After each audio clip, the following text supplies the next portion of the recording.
Hello बच्चों, कैसे हो आप सभी लोग। आई होप आप सभी लोग बहुत अच्छे होंगे। मैं आप सभी का स्वागत करती हूँ आपके अपने channel KV law in Hindi में। क्या भारत में राजा राय बहादुर जैसी उपाधियां आज भी दी जा सकती हैं? क्या पद्मश्री पद्म भूषण भी एक उपाधि है? आज हम बात करेंगे भारतीय संविधान के अनुच्छेद 18 की, जिसे कहा जाता है उपाधियों का उन्मूलन। यह अनुच्छेद सुनिश्चित करता है कि भारत में कोई भी व्यक्ति जन्म, पद और या उपाधि के आधार पर दूसरों से ऊंचा या विशेष न बने। तो आइए समझते हैं अनुच्छेद 18 के प्रावधान, इसके उद्देश्य और महत्वपूर्ण केस लॉज। बने रहिए वीडियो के अंत तक। आर्टिकल 18 अनुच्छेद आर्टिकल 18 अनुच्छेद 18 उपाधियों का उन्मूलन, अबॉल्यूशन ऑफ टू टाइटल्स।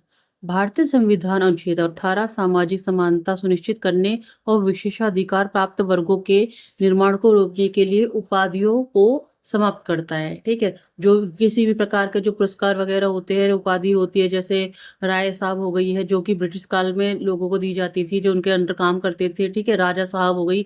ये जो उपाधियां होती थी पहले, ये वंशानुगत होती थी, यानी एक राजा है, उसका बेटा जब हुआ तो वो भी फ्यूचर में राजा ही बनेगा। तो ये राजा का बेटा बनने के ये जो उपाधियां होती थी, इनको खत्म करने के लिए आर्टिकल 18 लाया गया था। यह राज्यों को उपाधियों प्रदान करने से रोकता है। ठीक है, ये राज्य की ड्यूटी है कि वो किसी भी प्रकार की किसी भी प्रति व्यक्ति को कोई भी उपाधि नहीं देगा। जैसे कुछ ऐसी उपाधियां हैं जिस पर राज्य प्रतिबंध नहीं लगा सकता, जैसे सेना, मिलिट्री के अंदर जनरल होते हैं, मेजर होते हैं। ठीक है, तो जो ये उपाधियां होती है इनको प्रतिबंधित नहीं कर सकता। और शैक्षणिक मतलब होता है जो भी आपकी एजुकेशन से रिलेटेड होती है, जैसे आप पीएचडी वगैरह करते हैं जब, तो आपको डॉक्टर की उपाधि मिलती है। ठीक है, इस तरीके की जो उपाधियां मिली जाती हैं, इन्हें छोड़कर नागरिकों को किसी भी विदेशी उपाधि स्वीकार करने से रोकता है। यानी विदेश से भी कोई भी, जैसे सर की होती है या जो लॉर्ड होते हैं, उनकी कोई भी उपाधि कार्य नहीं होती है। ठीक है, अगर वो उपाधि आपको स्वीकार भी करनी है तो उससे पहले आपको राष्ट्रपति की सहमति लेनी होगी, क्योंकि बिना राष्ट्रपति की सहमति के आपको वो जो उपाधियां हैं वो प्रतिबंधित कर दी जाएंगी। विदेशी उपाधियों को स्वीकार करने से रोकता है और राष्ट्रपति को सहमति के बिना पद धारण करने वाले विदेशियों को विदेशी वेतन स्वीकार करने से भी प्रतिबंध करता है। जो भारत के अंदर जो भी विदेशी नागरिक हैं, उनको भारत के बाहर के जो वेतन है या कोई भी किसी प्रकार का गिफ्ट है, वो उन्हें स्वीकार करने से प्रतिबंधित करता है। एग्जाम्पल के लिए आपको मैंने अभी बता ही दिया है कि डॉक्टर हो गया, प्रोफेसर हो गया, ये जो है आपकी उपाधि, ये मान्य है। ठीक है, ये भारत में प्रतिबंधित नहीं है। लेकिन राजा हो गया, राय बहादुर जैसी जो उपाधि होती है, इनको प्रतिबंधित किया गया है, क्योंकि ये उपाधियां व्यक्ति को विशेष दर्जा देती है। ठीक है, सुपीरियर दिखाती है, समाज में ऊंच नीच को पैदा करती है और ये अक्सर वंशानुगत होती है। अब देखते हैं अनुच्छेद 18 के मुख्य प्रावधान कौन कौन से हैं। तो अनुच्छेद 18 के सब क्लॉज 1 में राज्य किसी भी व्यक्ति को कोई उपाधि यानी टाइटल प्रदान नहीं करेगा, सिवाय सेना के यानी मिलिट्री और शैक्षणिक यानी एकेडमिक उपाधियों के अलावा। ठीक है, सेकंड है 18(2) में, यानी 18 सब क्लॉज 2 में भारत का कोई भी नागरिक किसी भी विदेशी राज्य से कोई भी उपाधि स्वीकार नहीं करेगा। इसका एक कारण है, इसका महत्वपूर्ण कारण ये है कि जो विदेशी उपाधियां हैं वो उस पर प्रतिबंध इसलिए लगता है क्योंकि जो देशभक्ति होती है, यह देशभक्ति को प्रभावित करती है। अगर आपने मान लो आपको बाहर से कोई सपोर्ट मिल रहा है, तो आपने कोई वहां से उपाधि ले रखी है, ठीक है, तो आपको किसके लिए प्रति वफादार होंगे? विदेश के लिए। ठीक है, इससे क्या होगा कि आप अपने देश की जो है की कम परवाह करेंगे, उसकी हित के बारे में कम सोचेंगे, आप विदेशी हित के बारे में ज्यादा सोचेंगे। ठीक है, सेकंड है समानता और लोकतंत्र को नुकसान पहुंचाती है।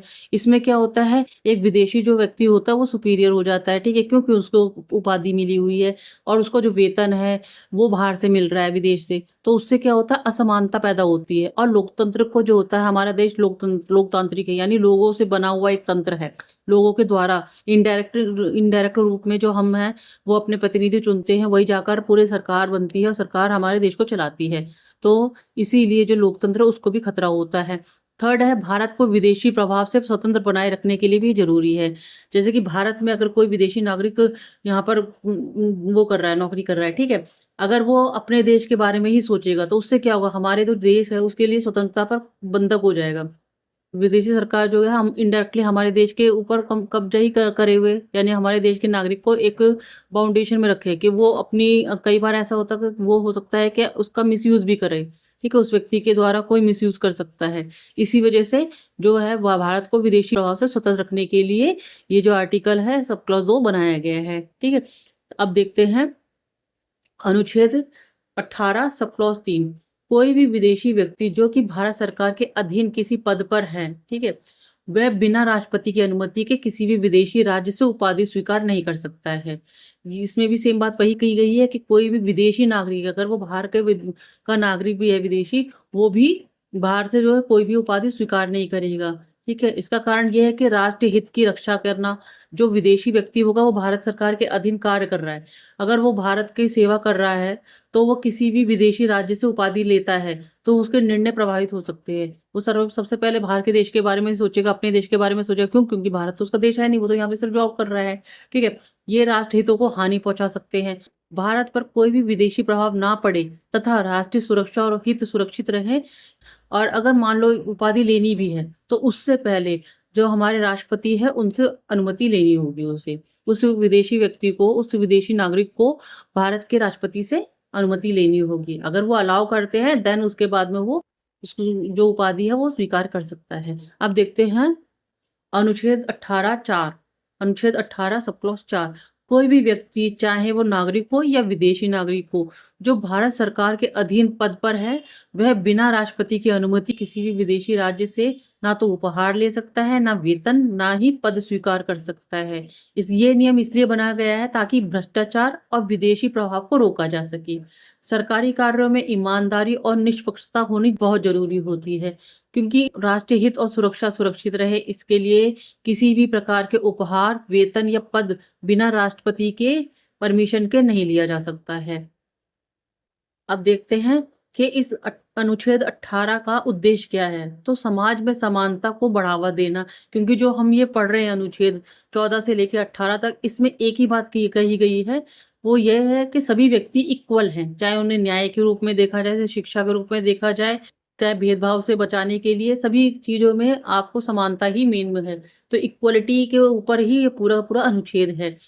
तो वंशानुगत जो विशेषाधिकार है उसको खत्म करने के लिए भी इस जो 18 अनुच्छेद 18 है इसको लाया गया था, और लोकतांत्रिक मूल्यों की रक्षा करने के लिए, जो लोकतांत्रिक हमारे मूल्य है, हमारे नियम है, जो उनको सुरक्षित रखने के लिए भी इसका निर्माण किया गया था। अब देखते हैं राष्ट्रीय पुरस्कार, नेशनल अवार्ड्स। तो बालाजी राघवन बनाम भारत संघ 1996 के जो वाद में सर्वोच्च न्यायालय ने फैसला सुनाया था कि भारत रत्न, पद्म विभूषण, पद्म भूषण और पद्मश्री जैसे राष्ट्रीय पुरस्कार अनुच्छेद 18 के अर्थ में उपाधि नहीं है। ठीक है, ये कोई उपाधि नहीं है, क्योंकि उपाधि वो चीज वो होती है जो कि वंशानुगत होती है, यानी वंश के साथ में बढ़ती है, सामाजिक और राजनीतिक विशेषाधिकार नहीं है ये। ठीक है, ये यानी भारत सरकार द्वारा बनाए गए हुए अवार्ड हैं, तो ये ही इनके ऊपर कोई सी प्रकार का प्रतिबंध है। अब देखते हैं निष्कर्ष। तो अनुच्छेद 18 ये सुनिश्चित करता है कि भारत में कोई भी व्यक्ति योग्यता के आधार पर ही सम्मान पा सकता है, ना कि किसी भी उपाधि के कारण उसे समाज में विशेष स्थान मिले। ठीक है, तो इसमें आपको समझ में आया होगा कि मेन जो है, जो उपाधियां होती हैं उनको खत्म करने के लिए अनुच्छेद 18 लाया गया था, ताकि सभी व्यक्ति अपनी मेहनत से, अपनी योग्यता से, अपनी कला से ही जो ये उपाधियां हैं वो ग्रहण कर सके, और किसी भी से या विदेशी व्यक्ति को बाहर से कोई भी वेतन, कोई भी उपहार, ये सब प्रतिबंधित किए गए हैं। अगर इनको मंजूरी मिलती है, अनुमति मिलती है, अगर इन उपहारों, वेतन की अनुमति मिलती है, तो उसके लिए सबसे पहले राष्ट्रपति की अनुमति की जरूरत होगी। तो यहाँ हमारा जो आर्टिकल 14 to 18 हमारा जो इक्वलिटी ऑफ राइट्स है ये खत्म होता है। आई होप आपको ये जो है इक्वलिटी ऑफ राइट्स समझ में आया होगा। अगर आपको ये मेरी वीडियो समझ में आई हो, पसंद आई हो, तो आप मेरे चैनल को लाइक कर सकते हैं, सब्सक्राइब कर सकते हैं और अपने दोस्तों के साथ शेयर कर सकते हैं। मिलते हैं अगली वीडियो में, तब तक के लिए राधे राधे।